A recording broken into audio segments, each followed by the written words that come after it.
Hey everyone, let's dive into the fascinating world of the Ptolemaic army in ancient Egypt. So picture this: Egypt, under the rule of the Ptolemaic dynasty, had a top-notch, well-organized army that knew how to fight the Hellenistic way.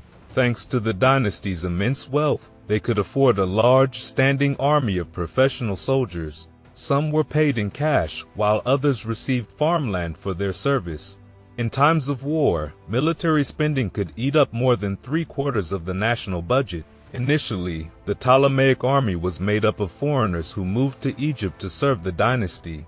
These soldiers and their descendants formed Greek, Persian, Thracian, and Jewish communities in Egypt. Over time, Egyptian recruits were trained in Greek military tactics to keep the ranks filled. It all started with Alexander the Great. He conquered Egypt in 332 BCE during his campaign against the Achaemenid Empire. After Alexander's death, his general, Ptolemy I, took over Egypt and declared himself king. The rest of Alexander's empire was divided among his other generals during the Wars of the Diadochi.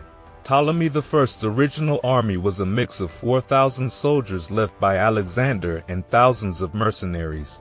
He found 8,000 talents in the treasury and used this wealth to build his army, attracting many friends and allies due to his fair treatment.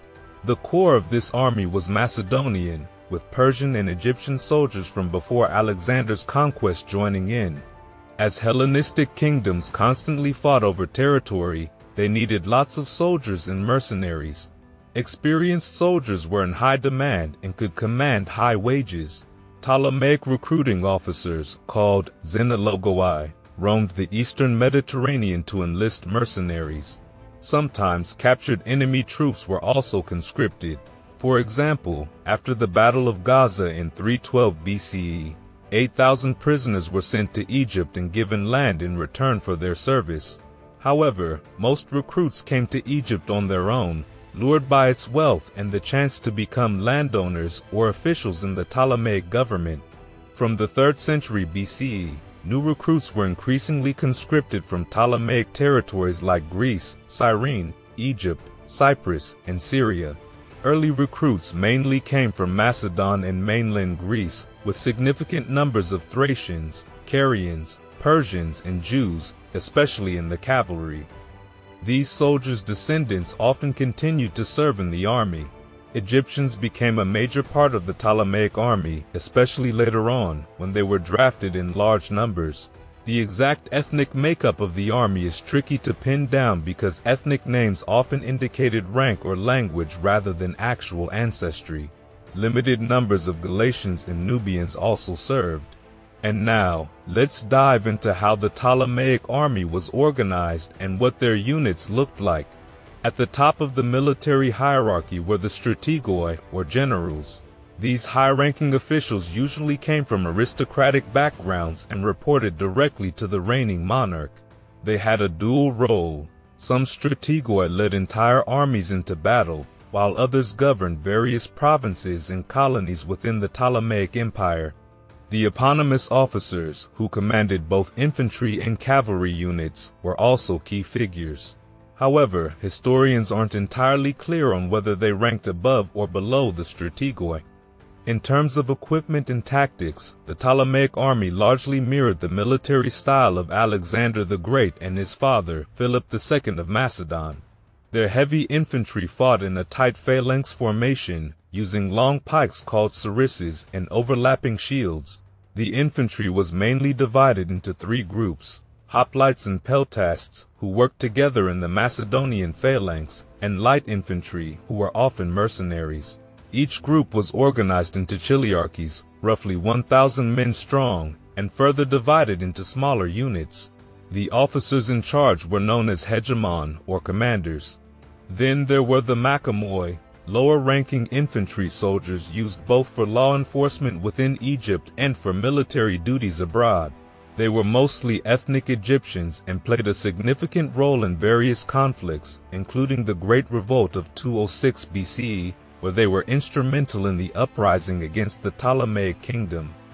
The cavalry was structured into hipparchies, each consisting of 400 to 500 men and commanded by a hipparch, who was equivalent to a hegemon. These cavalry units were also subdivided into smaller squadrons and eventually received unique names or numbers to distinguish them from one another. Among the elite troops, three main units stood out: the Agema, the Royal Guard, and the Cavalry of the Guard. The Agema was an elite force of 3,000 soldiers, both cavalry and infantry, equipped as hypaspists and organized into three chiliarchies. The Royal Guard was responsible for protecting the king and his court. Its highest-ranking officers, the somatophylakes, served as both bodyguards and military advisors. Occasionally, the Royal Guard's dissatisfaction led to coups and riots, like the mob riot of 203 BCE in Alexandria. The Cavalry of the Guard was another elite unit, consisting of 700 heavy cavalrymen stationed in Alexandria. And let's not forget the war elephants, one of the most iconic elements of the Ptolemaic army. Although these African bush elephants were smaller and less fearless compared to the Indian elephants used by the Seleucids, they were still impressive symbols of power and might. Despite their impressive appearance, the Ptolemaic army's use of elephants in battle wasn't always successful, and eventually, they phased them out altogether. And now let's talk about what the Ptolemaic soldiers wore and how they were equipped. The Ptolemaic army, like many Hellenistic armies, had its own distinct style. While there wasn't a strict standardization of equipment, the basics were pretty consistent. The government took care of supplying gear to their troops or reimbursed them for their expenses. They even provided horses for cavalrymen and set up stables and veterinarians to keep them in top shape. Soldiers typically donned a tunic, a cloak, and sturdy boots. Not every soldier was armored, but those who were sported a breastplate and a helmet. The breastplates could be made from iron, bronze, or linen. Linen breastplates were a bit lighter and more flexible than metal ones, but still offered decent protection. The most common helmet was the Phrygian conical style, which didn't have a nose guard or cheek guards. This design improved visibility but sacrificed some facial protection. Hoplites carried round shields, while some light cavalry used oval shields inspired by Celtic designs. Officers stood out with colorful cloaks and plumed helmets.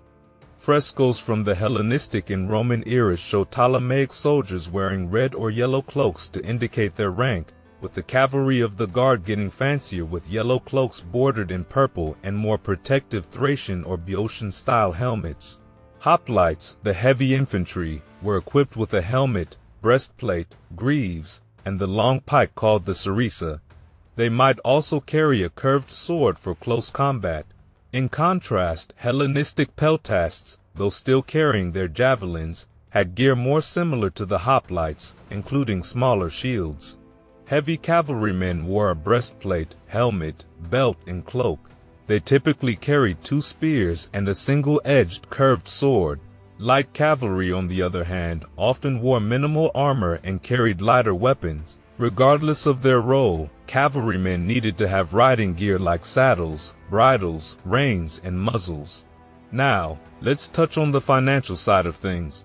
The Ptolemaic army was made up of clerics, means settler soldiers, professional soldiers, and mercenaries.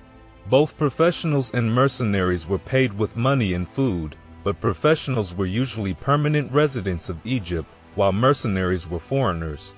On average, soldiers earned about 1 silver drachma per day, which covered their wages and food. Cavalrymen earned slightly more, around 2 drachmas per day, while officers made several times that amount. There were also occasions when enemy soldiers and officers were offered substantial bonuses to switch sides. For instance, some soldiers defected from Perdiccas after his failed invasion of Egypt in 320 BCE. At the Battle of Raphia in 217 BCE, the Ptolemaic army boasted around 70,000 men, including 11,000 mercenaries and 20,000 machimoi. By the late 3rd century BCE, it's estimated that the Ptolemaic army's peacetime strength was between 50,000 and 55,000 men, and during wartime, this number could swell to between 89,000 and 94,000. Maintaining this large army and the navy was a costly affair. In peacetime, it was estimated to cost around 4,500 to 5,700 talents of silver, which was about 34% of the national budget. When war broke out, expenses surged to between 10,200 and 13,400 talents, or about 78% of the budget. When they weren't fighting, the forces were kept busy patrolling territories, guarding property, and manning garrisons. And now let's explore the Cleruchic System, a key part of Ptolemaic Egypt's military and administrative strategy. In Ptolemaic Egypt, the government had a unique way of rewarding soldiers that went beyond just paying them wages. They set up a system where certain soldiers, known as Cleruchoi or clerics, were granted plots of farmland called Cleroi. This system was not new. It had roots in ancient Egypt and classical Greece. By providing soldiers with land, the Ptolemaic rulers avoided the need to pay them a salary throughout the year, which helped in maintaining a more cost-effective standing army. It also had the added benefit of spreading the military presence throughout the countryside, which made it harder for rebellions to take hold. Ptolemy I is credited with expanding this system significantly. It wasn't just about paying soldiers but ensuring their loyalty. By giving them land, Ptolemy I created a group of soldiers who had a personal stake in the stability of the regime. In peacetime, these clerics were only called to active duty for patrols and garrison duties, which meant they received pay during those periods but had the rest of the year off. This system effectively created a class of landowning soldiers who had a vested interest in supporting the Greek rulers.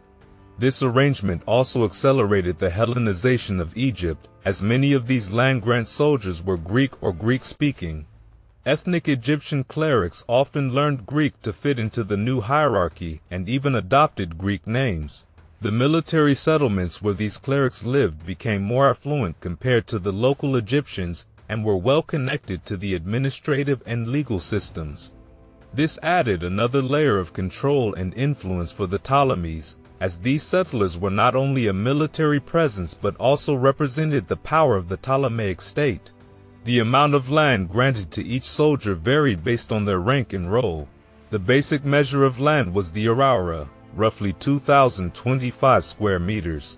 Machimoi, who were lower-ranking infantry, received smaller plots ranging from 5 to 20 arauras, sufficient to support a small family. Regular infantrymen got between 16 and 30 arauras, while cavalrymen were granted between 70 and 100 arauras, which was quite a substantial amount and could generate a good income if fully cultivated. High-ranking officers often preferred to lease their land to tenant farmers and lived in the cities instead. Initially, a cleruch's land was theirs only for their lifetime, with ownership reverting to the government upon their death. However, as time went on, the system evolved, allowing clerics to pass their land down to their families, securing their legacy and further embedding the Greek influence in Egypt.